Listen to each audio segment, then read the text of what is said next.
ಅಪರಿಚಿತ ವಾಹನವೊಂದು ವಿದ್ಯುತ್ ಕಂಬಗಳಿಗೆ ಡಿಕ್ಕಿ ಹೊಡೆದು ಪರಾರಿಯಾಗಿರುವಂತಹ ಘಟನೆ ಶನಿವಾರ ಬೆಳಗಿನ ಜಾವ ದಕ್ಷಿಣ ಕನ್ನಡ ಜಿಲ್ಲೆಯ ವಿಟ್ಲ ಮಂಗಳೂರು ರಸ್ತೆಯ ಕೆಲಿಂಚ ಪಾತ್ರ ತೋಟ ಎಂಬಲ್ಲಿ ನಡೆದಿದೆ.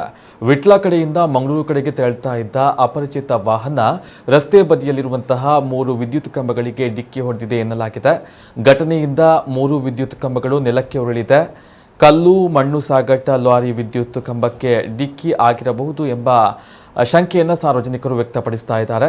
ಇದರಿಂದ ಸುಮಾರು 70,000 ರೂಪಾಯಿ ನಷ್ಟ ಸಂಭವಿಸಿದೆ ಎಂದು ಅಂದಾಜು ಮಾಡಲಾಗಿದೆ.